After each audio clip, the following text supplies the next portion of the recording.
I'm Piper Collins, and I'm 29 years old. Last Tuesday morning, my future mother-in-law looked me squarely in the eye over breakfast and said, "From today on, your salary of $8,500 will be directed to our account, dear." My fiancé, Logan, sat there like a statue. She wasn't finished. "Don't even try to argue. It's this or there will be no wedding." I should have seen it coming. Where are you watching from today? Drop your location in the comments below and hit that like and subscribe button if you've ever felt completely blindsided by someone you trusted. You'll definitely want to stick around for what happened next. Let me take you back 18 months to when this nightmare began. I was attending our quarterly executive dinner at Summit Financial Solutions, where I had worked my way up to Director of Strategic Development over 6 grueling years. The restaurant was one of those places where the lighting costs more than most people's rent, and everyone spoke in hushed tones about market projections. That's when I first noticed Logan Bradford, tall, confident, wearing a navy suit that probably cost more than my monthly car payment. He was sitting across the room with Robert Bradford, Sr., one of our major shareholders. I knew Mr. Bradford professionally, sharp-minded, fair businessman, someone I respected. But this younger man with him was a complete mystery. "That's his son," my colleague Jennifer whispered, following my gaze. "Daddy's grooming him to take over the family investments." I watched Logan throughout dinner, noting how he listened intently to his father, took careful notes, and asked thoughtful questions. There was something appealing about his earnestness, the way he genuinely seemed interested in understanding every aspect of the business rather than just coasting on family connections. After the formal dinner ended, I was surprised when he approached me at the bar. "Excuse me, aren't you Piper Collins? Dad's mentioned your department several times, says you're one of the sharpest minds in the company." The compliment caught me off guard. "Your father is very kind. You're Logan, right? How are you finding the finance world, honestly?" He smiled, and I noticed how it reached his eyes, intimidating as hell, but fascinating. "Dad wants me to understand every moving part before I inherit any real responsibility." We talked for 2 hours. Logan was surprisingly easy to converse with, curious about my work, funny in an understated way, and refreshingly honest about his privileged position. When he asked if I'd like to have dinner sometime, I said yes without hesitation. Our first real date was at a cozy Italian place downtown. Logan arrived exactly on time, held doors, and asked about my day with genuine interest. Over wine and pasta, he told me about his business degree, his father's expectations, and his own uncertainty about whether he was cut out for high finance. Sometimes I feel like I'm playing dress up, like everyone's waiting for me to prove I deserve to be here. I found his vulnerability attractive. Someone who could have anything handed to him, but actually wanted to earn it. "The fact that you're worried about proving yourself suggests you probably will," I told him. That first evening stretched until the restaurant politely suggested we settle our check. As Logan walked me to my car, he said, "I hope this isn't presumptuous, but I'd really like to see you again." "I'd like that too," I replied. The kiss goodnight was gentle, tentative, sweet. Over the following months, Logan and I fell into an easy rhythm. Dinner dates twice a week, weekend brunches, occasional evening events related to my work or his father's business interests. He was attentive without being clingy, ambitious without being ruthless, wealthy without being ostentatious. More importantly, he genuinely admired my independence. When I worked late, he'd bring dinner to my office. When I stressed about presentations, he'd listen patiently as I practiced my talking points. When colleagues made subtle digs about my blue-collar background, Logan defended me without making a scene. "You've worked for everything you have," he told me one evening as we walked through downtown. "That's incredibly attractive." 6 months in, I met the Bradford family officially. Robert Sr. welcomed me warmly, clearly approving of his son's choice. Piper's department has increased our portfolio efficiency by 18% this year. Smart money follows smart people, he told Logan. Margaret Bradford, Logan's mother, was more reserved, polite, well-dressed, the kind of woman who could make you feel underdressed in designer clothes. She asked careful questions about my background, education, and family. Nothing overtly rude, but I sensed evaluation in every exchange. Logan's previous relationships were with girls from our social circle, she mentioned casually during one family dinner. It's interesting to see him explore different perspectives. The comment was stinging, but Logan squeezed my hand under the table reassuringly. Still, I couldn't shake the feeling that Margaret saw me as a temporary diversion rather than a serious girlfriend. When Logan talked excitedly about my latest project success, she'd nod politely before redirecting conversation to family, friends, or social obligations. But Robert Sr.'s approval seemed genuine and Logan's affection felt real. I convinced myself that maternal protectiveness was natural, that Margaret just needed time to warm up to me. Besides, Logan was supporting me in ways I'd never experienced before.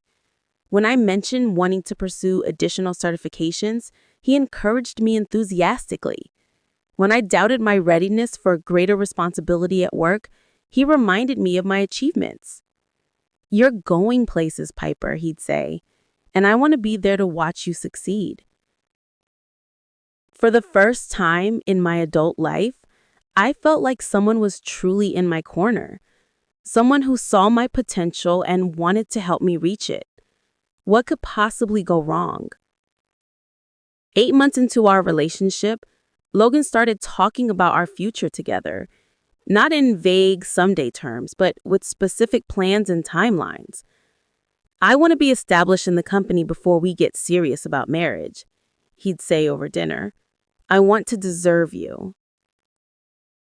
The comment always made me smile. Here was a man from a wealthy family, heir to significant financial holdings, worried about deserving me, a woman who grew up in a middle-class suburb and worked 2 jobs through college. "You already deserve me," I tell him. "The question is whether I deserve you, Piper," he'd say seriously.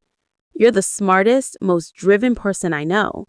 My father sees it, my colleagues see it. I just hope my mother comes around." Margaret's coolness toward me had become more pronounced over time.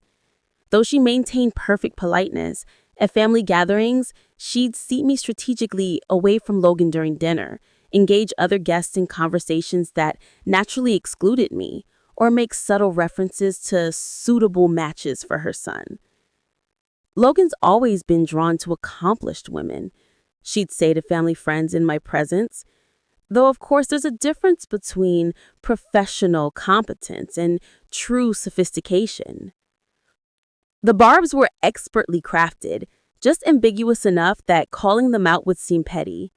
Logan either didn't notice or chose to ignore them, which frustrated me but didn't alarm me. His support remained constant. In fact, Logan had become my biggest cheerleader at work.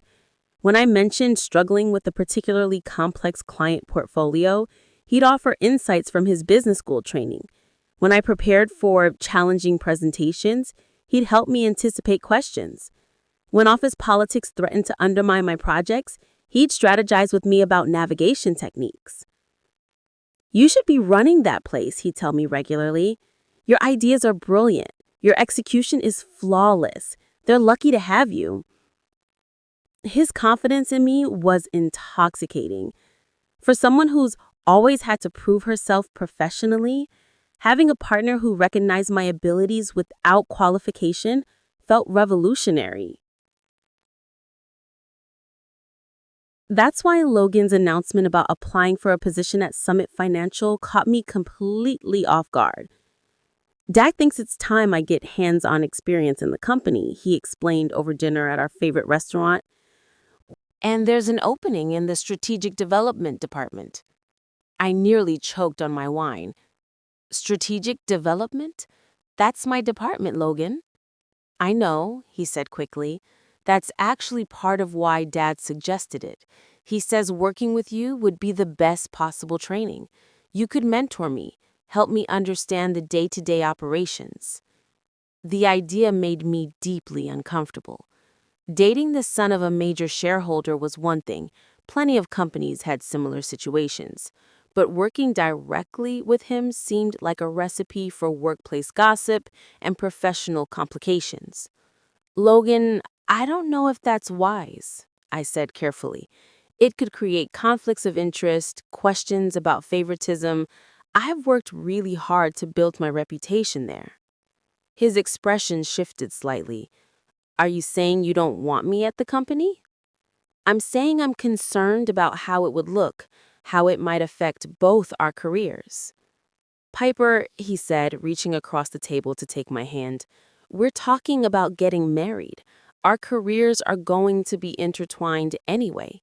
This could be a great opportunity for us to build something together. The marriage reference made my heart flutter despite my practical concerns. We discussed it theoretically, but this was the first time Logan had spoken about it as an inevitability rather than a possibility. Besides, he continued, Dad specifically requested that I work with you. He says you're the person who could teach me the most about the business. That's an incredible compliment, Piper. He trusts you with his son's professional development. When he put it that way, my objections seemed selfish and short-sighted. Robert Bradford's confidence in me was professionally flattering. If he believed I was the right person to guide Logan's transition into the company, refusing would seem ungrateful and insecure. I suppose if your father specifically requested it, and if we maintain professional boundaries at work. Logan's smile was brilliant. Absolutely. Complete professionalism during business hours. I'll report to you just like any other junior colleague. The conversation continued over dessert, with Logan outlining his plans for learning the business from the ground up, his respect for my expertise, his excitement about working together. His enthusiasm was contagious. By the end of the evening, I had moved from reluctant acceptance to cautious optimism. Maybe this could work. Maybe having Logan in the department would actually strengthen my position. Robert Bradford would see firsthand how effectively I could develop talent and mentor the next generation of company leadership. If I handled this right, it could be the career boost that finally pushed me into senior management. 3 weeks later, Logan started at Summit Financial. His first few days went smoothly. He arrived early, stayed late, asked thoughtful questions, and treated me with the same respectful professionalism he showed other senior staff. During meetings, he deferred to my expertise without being obsequious. When colleagues made subtle comments about our relationship, he deflected them gracefully. Piper's been incredibly generous with her time and knowledge, he'd say when people asked how it felt to be dating his supervisor. I'm learning more in a week here than I did in a semester of business school. The compliment always made him glow with pride. Logan's respect for my abilities felt genuine. His eagerness to learn was authentic. For the first time since he announced his intention to join the company, I relaxed. That lasted exactly 2 weeks. The shift began subtly. Logan started arriving at the office before me, staying later, scheduling meetings with clients I had been cultivating for months. When I asked about these initiatives, he'd explain them as learning opportunities Robert Sr. had suggested. He thinks observing your techniques firsthand is the best education I could get. But observing had somehow become participating, then leading. When I mentioned my concerns during our weekly department meeting, Logan looked genuinely surprised. Piper, I thought you knew about these meetings. Dad said you'd been informed. I hadn't been informed. Neither had our department head, apparently, who looked equally confused by Logan's initiatives. After the meeting, I pulled Logan aside. We need to talk about communication and chain of command, I said firmly. You can't schedule client meetings without clearing them from me first. You're absolutely right. I apologize. Dad gave me such specific instructions that I assumed you'd been consulted. It won't happen again. His contrition seemed sincere, and I wanted to believe him, but a nagging unease had settled in my stomach. That evening, Logan suggested dinner at an upscale steakhouse to apologize properly for the miscommunication. Over expensive wine and perfectly cooked filet mignon, he was attentive, charming, full of praise for my professional expertise and personal grace. I'm learning so much from you about business, about leadership, about how to navigate complex relationships with integrity. You're amazing, Piper. By dessert, my concerns had melted away again.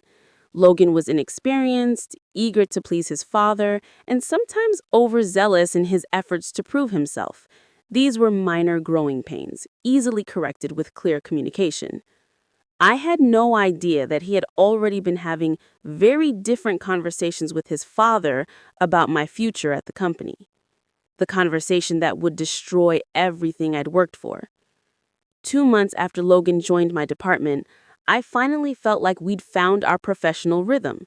He had learned to clear client meetings through me, respected the departmental hierarchy, and his natural intelligence was becoming an asset to our team.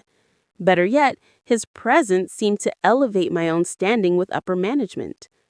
"The Bradford boy is lucky to have you mentoring him," Mr. Henderson told me during my quarterly review. "Robert Sr. specifically mentioned how impressed he's been with Logan's development under your guidance." I glowed with professional pride. Mentoring the son of a major shareholder successfully was exactly the kind of high-visibility achievement that could fast-track my career advancement. If I could help shape Logan into an effective leader while strengthening my own reputation, this arrangement might be the best thing that ever happened professionally. At home, Logan was increasingly serious about our future together. He had started making references to when we're married rather than if we're married, asking my opinions about neighborhoods for house hunting, discussing timelines for major life decisions. "I want to be established professionally before we take the next step," he'd say over dinner. "I want to prove I can be a real partner to you, not just someone relying on family connections." His consideration touched me deeply. Logan understood that I had worked hard for everything I had achieved, and he seemed determined to earn his own success before claiming me as a wife. It was exactly the kind of thoughtful approach I'd want from a life partner. That's why his phone call on Monday morning devastated me completely. I was reviewing quarterly reports when my phone rang. Logan's name appeared on the screen, which surprised me since he was supposed to be in client meetings all morning. "Hey," I answered. "Everything okay, Piper?" His voice sounds strange, tight with some emotion I couldn't identify. "I need you to tell you something, and I need you to hear me out completely before you react." Ice formed in my stomach. "What's wrong?" "I got a call this morning from HR about a position." "A position?" I repeated slowly. "Director of Strategic Development?" "That's my position, Logan." "I know," he said quickly. "That's actually part of why Dad suggested it. He says working with you would be the best possible training. You could mentor me, help me understand the day-to-day operations." The idea made me deeply uncomfortable. Dating the son of a major shareholder was one thing. Plenty of companies had similar situations. But working directly with him seemed like a recipe for workplace gossip and professional complications. "Logan, I don't know if that's wise," I said carefully. "It could create conflicts of interest, questions about favoritism. I've worked really hard to build my reputation there." His expression shifted slightly. "Are you saying you don't want me at the company?" "I'm saying I'm concerned about how it would look, how it might affect both our careers." "Piper," he said, reaching across the table to take my hand, "we're talking about getting married.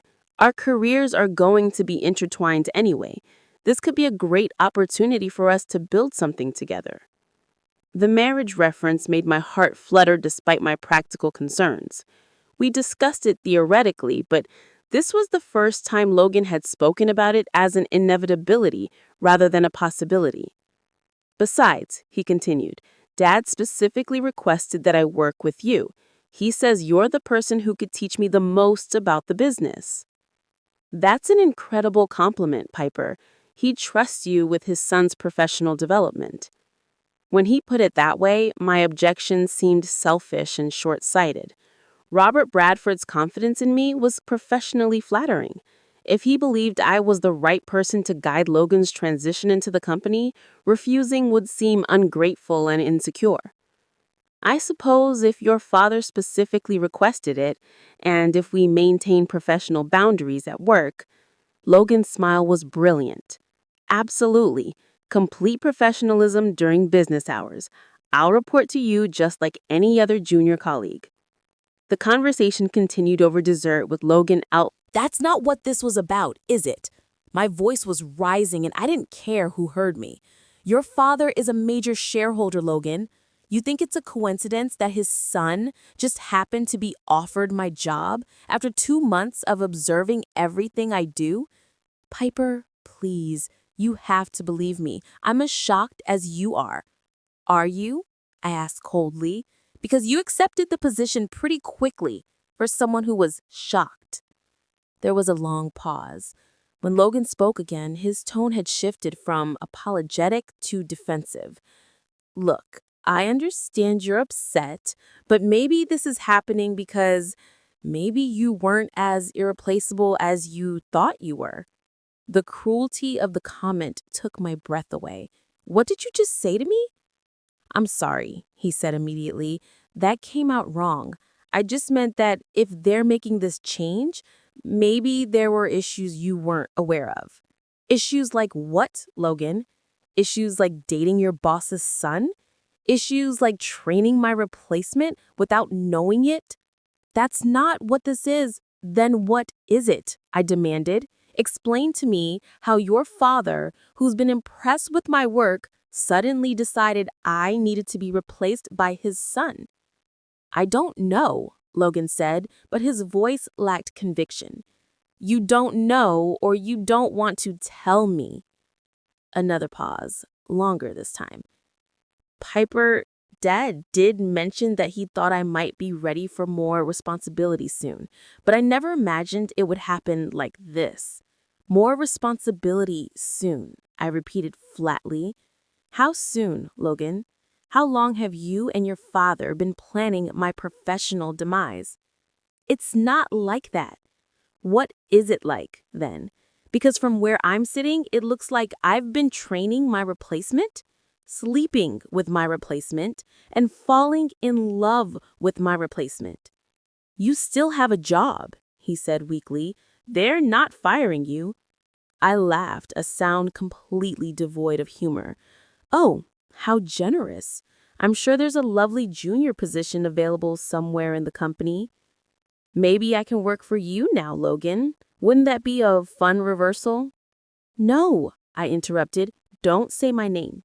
Don't apologize. Don't pretend this is some cosmic coincidence that just happened to benefit you at my expense. I love you, he said desperately. This changes everything between us, I replied coldly. Everything. I hung up the phone and immediately called HR. Miss Collins, the HR director said when she picked up, I was just about to reach out to you about the restructuring in the strategic development department. Yes, I said numbly. Can you come in this afternoon to discuss my transition options? My transition options? We value your contribution to the company, Miss Collins. We're confident we can find a role that suits your experience and skills. A role that suits my experience and skills. After 6 years of building the department's success, after training Logan myself, after countless late nights and successful client presentations, I was being transitioned to a role that supposedly suits my experience and skills. I hung up and sat in my office staring at the wall decorated with awards and commendations I'd earned over the years. Awards that apparently meant nothing when measured against family connections and shareholder influence. My computer chimed with an email. Logan's name in my inbox made my stomach turn. Piper, please call me. I need to explain. This isn't what you think. I love you. We can work through this. I deleted the message without reading it twice. Then I did something I should have done months ago. I called my friend Sarah, who worked in employment law. "Sarah," I said when she answered, "I need advice. I think I'm being forced out of my job, and it involves my boyfriend and his father." "Oh, honey," she said immediately. "That doesn't sound good. Tell me everything." As I recounted the last few months to Sarah, patterns became clear that I'd been too infatuated to see before. Logan's strategic positioning, his father's involvement, the careful orchestration of your professional downfall, Sarah said gently when I finished. "Piper, this sounds like a calculated corporate maneuver. The question is, are you going to let them get away with it?" I looked around my office one more time at the awards, the client photos, the evidence of everything I built. "No," I said firmly, "I'm not." But I had no idea that the real shock was still coming. The HR meeting confirmed my worst fears. They offered me a junior analyst position in a different department with a 30% salary cut and no management responsibilities. A fresh start, they called it, an opportunity to explore new areas of the company. I listened to their euphemistic explanations with growing rage. 6 years of exemplary performance evaluations, department growth, and client satisfaction had been erased overnight in favor of nepotism and family connections. "I'll need time to consider your offer," I told them coolly, though we all knew I'd never accept such a humiliating demotion. Walking out of that meeting, I felt professionally murdered. Logan had called me 6 times since our morning conversation, left voicemails I refused to listen to, sent texts I deleted unread. I couldn't bear to hear whatever justifications he'd prepared for destroying my career. Instead, I drove home to my apartment and poured a large glass of wine, trying to process the magnitude of what just happened. The man I'd fallen in love with, the man I trusted with my heart and my professional guidance, had systematically dismantled everything I'd worked for. My phone buzzed with another call from Logan. This time I answered. "What?" I snapped.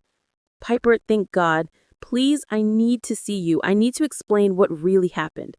"I know what really happened. You and your father planned this. You used me to learn my job, then took it." "That's not true." But his voice lacked the conviction I needed to hear. "Then explain it to me. Explain how your father, who's been impressed with my work, suddenly decided I needed to be replaced by his son." "It's complicated." "Complicated how, Dad?" "Dad has concerns about mixing family and business, about potential conflicts of interest." I felt like he'd slapped me. "So I'm the conflict of interest, not you, the shareholder's son, who's been handed my job. Me, the person who's worked here for 6 years. He thinks it would be cleaner if we weren't working in the same department." "Cleaner," I repeated. "So instead of moving you to another department, they're giving you mine." "Piper, no. Logan, stop. Just stop talking." I was crying now, tears of rage and betrayal streaming down my face. "You let them destroy my career. You accepted my job, and now you're calling me to explain why it was necessary." "I love you," he said desperately. "This doesn't have to change anything between us." How can you say that? How can you possibly think this doesn't change everything? You chose your career over mine, your family over mine, your future over ours. That's not what I did. Then what did you do, Logan? Because from where I'm sitting, it looks like I've been training my replacement, sleeping with my replacement, and falling in love with my replacement. The line went quiet for so long I thought he'd hung up. When he finally spoke, his voice was different, colder. "Maybe you should consider that if they chose you over me, there were reasons you're not seeing." The cruelty of it took my breath away. Are you suggesting I deserve this? I'm suggesting that maybe you're not as indispensable as you thought you were. Maybe your performance wasn't as stellar as you believed. I hung up without saying goodbye. Excellent.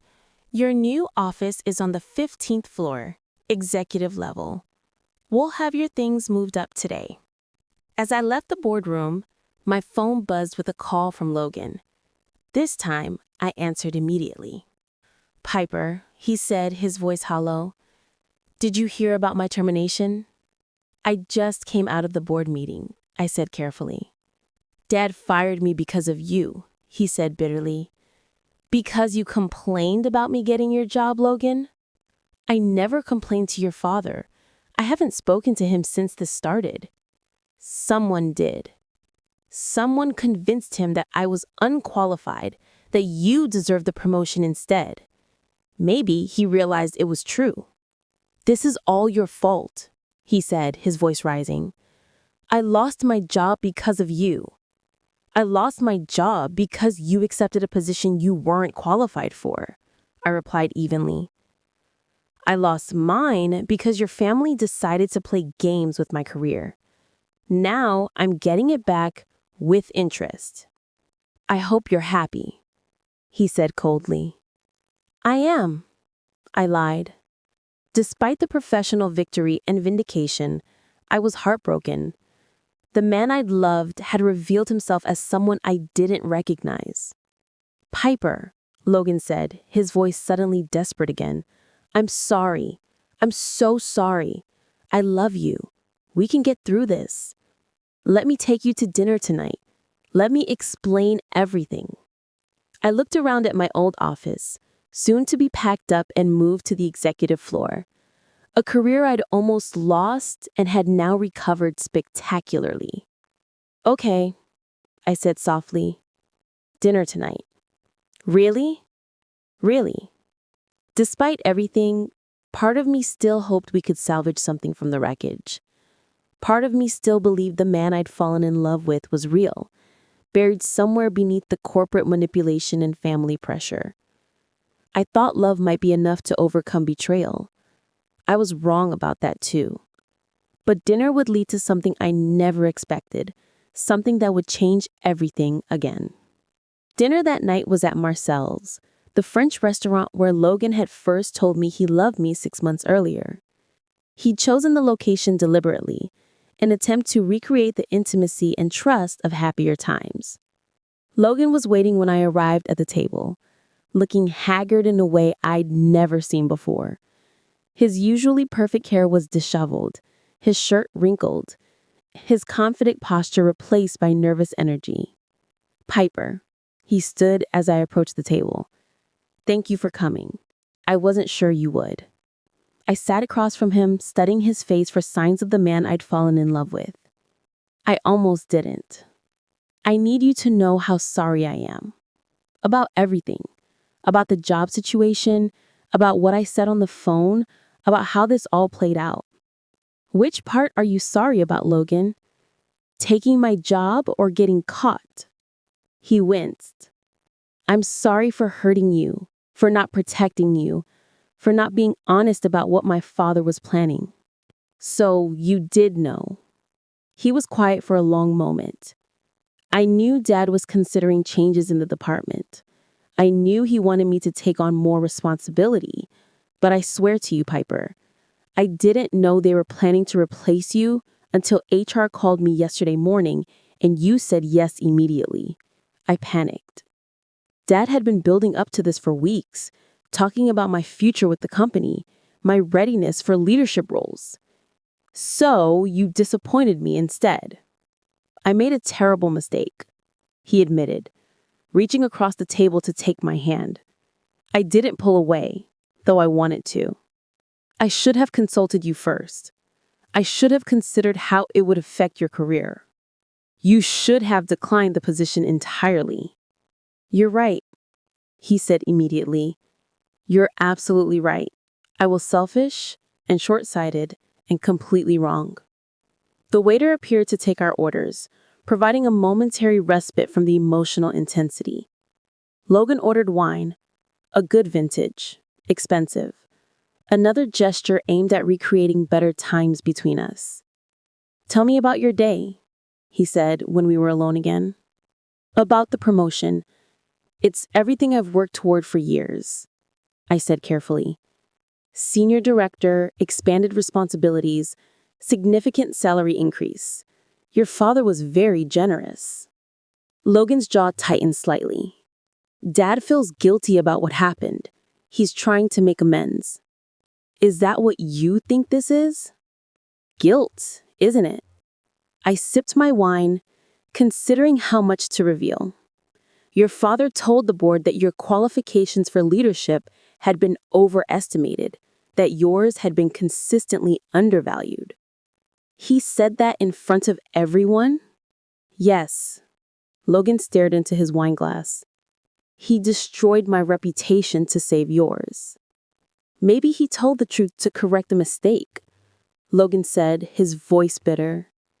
Our appetizers arrived, providing another brief interruption. Logan barely touched his food while I found myself surprisingly hungry. The stress of the last 48 hours had left me emotionally drained, but oddly clear-headed. "Piper," Logan said, "I know I have a lot of work to do to earn back your trust. I know I hurt you in ways that might be unforgivable, but I love you. I want to marry. I want us to build a life together." The proposal hung in the air between us like a question mark. "Are you asking me to marry you?" I said softly. "I'm asking you to give me a chance to prove that what happened was a mistake, not a revelation about who I am."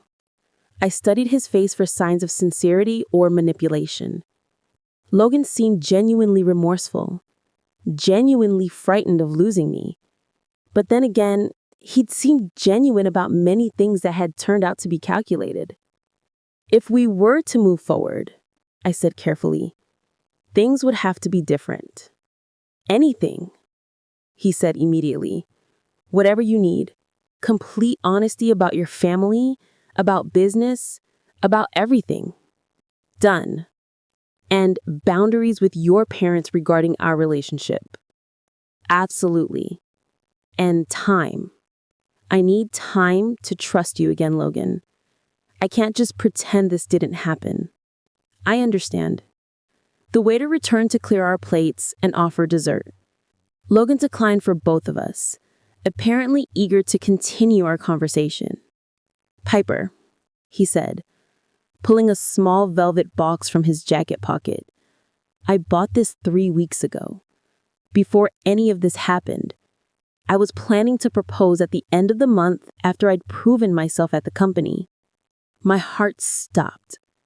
The ring box sat on the white tablecloth between us like a small blue bomb. "I bought this 3 weeks ago. Before any of this happened, I was planning to propose at the end of the month after I'd proven myself at the company. I know the timing is terrible. I know you need time to trust me again, but I want you to know that my feelings for you, my intentions toward you were real before this mess happened, and they're real now." "Logan, I'm just taken aback. You don't have to answer tonight. Just know that I'm serious about us, about making this right." He opened the box. The ring was stunning. A classic solitaire setting with a flawless diamond that caught the restaurant's soft lighting perfectly. Elegant, tasteful, exactly what I would have chosen for myself. "It's beautiful," I whispered. "Like you," he said simply. "Piper Collins, will you marry me?" The question I'd been hoping to hear for months had finally arrived, but under circumstances I'd never imagined. The man I loved was asking me to marry him on the same day he'd lost his job because of professional betrayal that had nearly destroyed my career. "Logan," I said slowly, "I need to think about this. I need time to process everything that has happened." "Of course," he said quickly. "Take all the time you need. I'll wait. And I need to understand your family's role in all of this. The truth about what your father was planning, what your mother thinks about me, what kind of pressure you were under. I'll tell you everything, he promised. Every conversation, every consideration, every moment I should have handled differently. I reached out and closed the ring box gently. Then ask me again in a month. If you can be completely honest about what happened, if you can show me that this was truly a mistake rather than a pattern of behavior, if you can prove that you'll choose us over family pressure, ask me again. 1 month, he said solemnly. I can do that. Good, I said, standing. Because, Logan, I do love you. Despite everything that has happened, I do love you. But love isn't enough if I can't trust you to protect what we're building together. He stood up as well, pulling out his wallet to pay for dinner. I'll earn back your trust, Piper. I promise you that. As we walked to our cars, Logan asked quietly. 3 weeks after Logan's proposal, I finally said yes. Not because the month was up, but because he'd kept every promise he made that night at Marcel's. He'd called every day without being pushy, shared detailed explanations about his father's business plans and his own uncertainties, and most importantly, he'd shown me text messages from his mother that revealed exactly how she felt about our relationship. She thinks I'm settling, he told me one evening as we walked through Central Park. Settling? I asked, stunned. She actually used that word, said I was settling for someone beneath my station. The honesty stung, but it explained a lot about Margaret's cold behavior toward me. And how did you respond to that? I asked. I told her that if she couldn't accept the woman I love, she wouldn't have much access to our future children. The threat was more aggressive than I expected from Logan, who usually tried to keep peace with his parents. You said that to your mother? I asked. I said exactly that. Piper, you're going to be my wife. My family needs to understand that respecting you isn't optional. It was the first time Logan had used the word wife with such certainty, and it made my heart race. Despite everything we'd been through, I wanted to believe in our future together. So when he proposed again, properly this time, on a Saturday evening at the Botanical Gardens where we'd had our third date, I said yes without hesitation. The ring fit perfectly. Logan's joy was infectious, his relief obvious.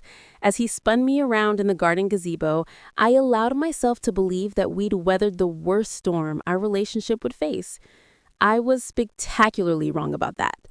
The announcement in the society pages generated exactly the response I expected from his family. Robert Sr. called to congratulate us warmly and offered to host an engagement party. Logan's sister sent a thoughtful card. His extended family reached out with genuine excitement. Margaret's response, however, was notably absent. She'll come around, Logan assured me when I mentioned his mother's silence. Or she needs to accept that her son is an adult who can make his own decisions, I replied. That too, he grinned. But you know how mothers can be about their precious sons. Planning the wedding became a delicate dance between my vision for our special day and the Bradford family expectations. Margaret finally emerged from her sulk to insert herself into every decision, from venue selection to catering choices to guest list approval. The Bradford family have certain traditions, she explains during our first official wedding planning meeting at her home, standards that must be maintained.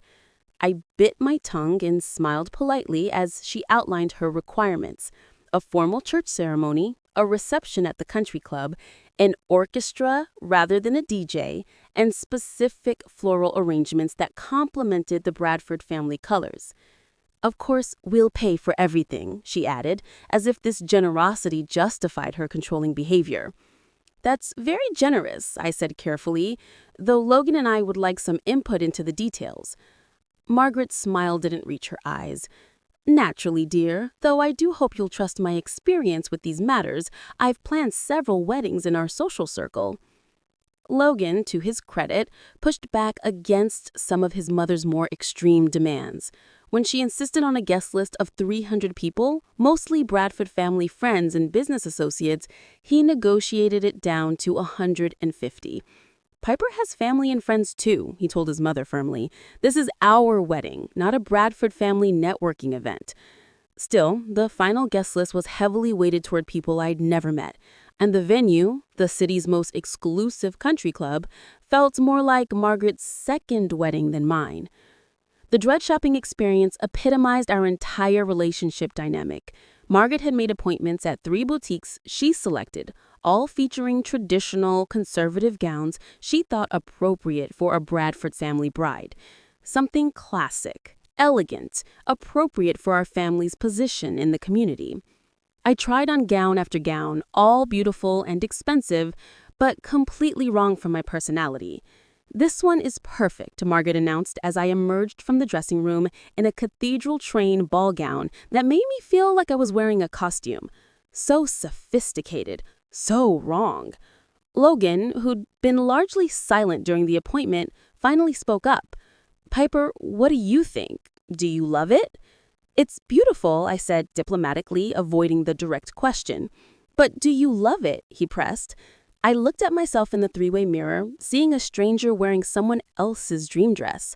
I think I'd like to keep looking. Margaret's jaw tightened almost imperceptibly. Of course, dear, though I should mention that ordering takes 12 weeks and we're already cutting it close. The subtle pressure was expertly applied, but Logan surprised me by standing firm. Mom, if Piper wants to keep looking, we keep looking. The dress is important. That afternoon, Logan took me to a small boutique I'd admired but never mentioned. Try on whatever you want, he said. No parent pressure, no time constraints, just find the dress that makes you feel like yourself. I found it on the 3rd try, a sleek, modern gown with delicate beading and a flowing train that felt both elegant and authentically me. When I stepped out of the dressing room, Logan's expression told me everything I needed to know. That's the one, he said softly. That's my bride. The dress cost twice what Margaret had budgeted. Logan didn't hesitate to pay the difference. This is what you want, he said simply. This is what you should have. In moments like those, I remembered why I'd fallen in love with him, despite his family's complications. 2 weeks before the wedding, all the pieces seemed to be falling into place. The venue was booked, the flowers arranged, the catering confirmed. My dress hung in my closet like a promise of the future we were building together. Logan and I had settled into a comfortable routine of shared dinners, wedding planning sessions, and long conversations about our hopes for married life. He was attentive without being clingy, excited about our future without being unrealistic about the challenges we'd face, blending out very different backgrounds.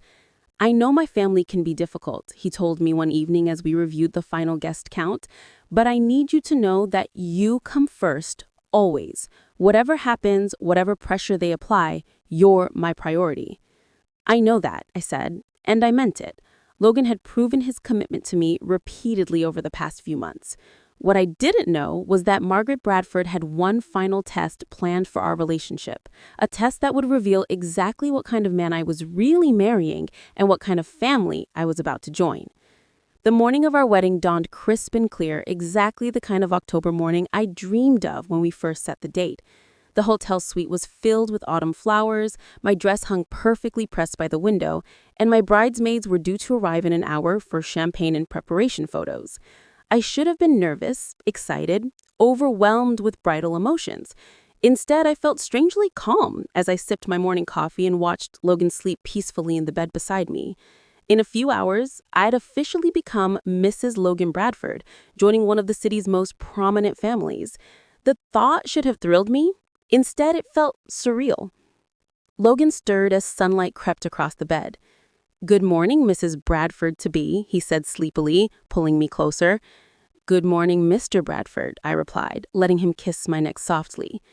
"Are you ready for this?" he asked, now fully awake. "Are you?" I countered. "I've been ready since our second date," he said confidently, though I have to admit I'm nervous about the ceremony. All those people watching, all those expectations. "Your mother's expectations," I corrected gently. "Everyone's expectations, but especially yours. I want today to be perfect for you, Piper." His sincerity touched me. as it always did. Margaret's confident expression began to falter. "I don't understand, dear," she said, her voice tight. "It's simple," I replied, pulling on jeans and a sweater over my silk pajamas. "I'm withdrawing my financial contribution to this wedding. Since my money needs to be managed by people with more experience, I shouldn't be making any significant financial decisions today." "Logan, stop," Margaret said, standing abruptly. "What are you talking about?" I turned to face them both, my voice pleasant, calm, and sharp as a knife hidden in silk. "I'm talking about the $50,000 I've contributed to this wedding, Logan. The dress, the flowers, the photography, the music, the honeymoon deposits, all paid for with my inexperienced, poorly managed salary." Margaret's color drained from her face, her practiced smile faltering. "Since I clearly can't be trusted with financial decisions, I'm sure your family can handle the vendor payments scheduled for this morning." Logan's jaw tightened, but I ignored him.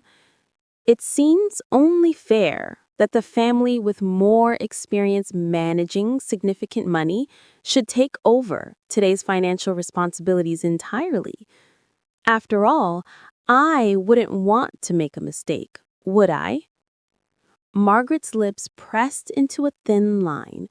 "Piper, that's not quite what I meant."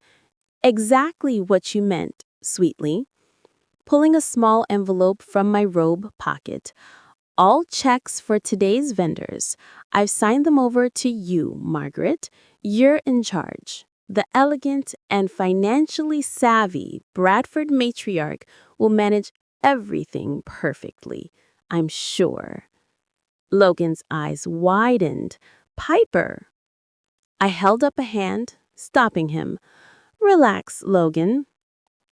I'm simply following the family guidance laid out this morning.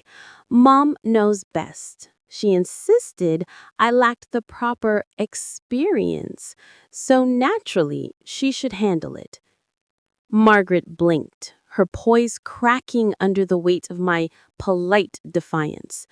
"Well, yes, I suppose I can manage." "Of course," I said with a radiant smile. "And Logan, don't worry. You just supervise. After all, this is what a well-managed family does." Logan ran a hand over his face, silent, conflicted, and for the first time since the engagement, clearly seeing me as more than just the obedient fiancé his mother had imagined. I picked up my suitcase. "I'll be in the suite getting ready. I trust you'll both handle everything perfectly. Have fun managing my money today."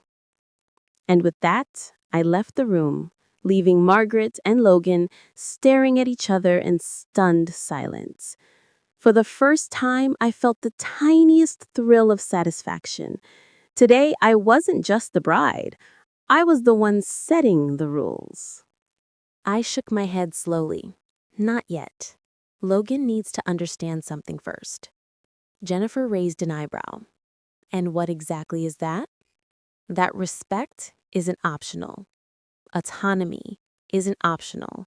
And I am not someone to be managed, directed, or controlled, financially or otherwise, by his mother or anyone else."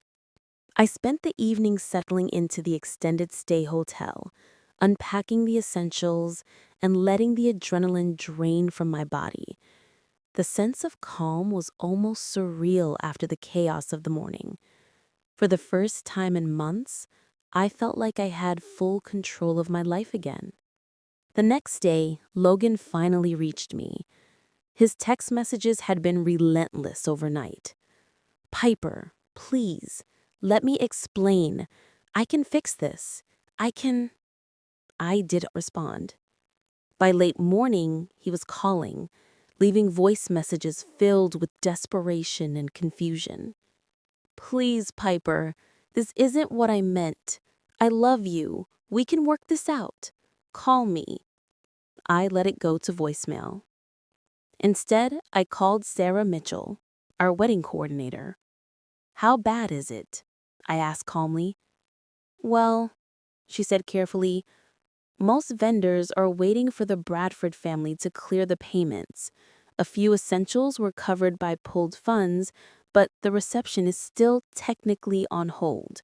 It's complicated. Exactly as it should be. I replied, sipping my coffee. They wanted control? Fine.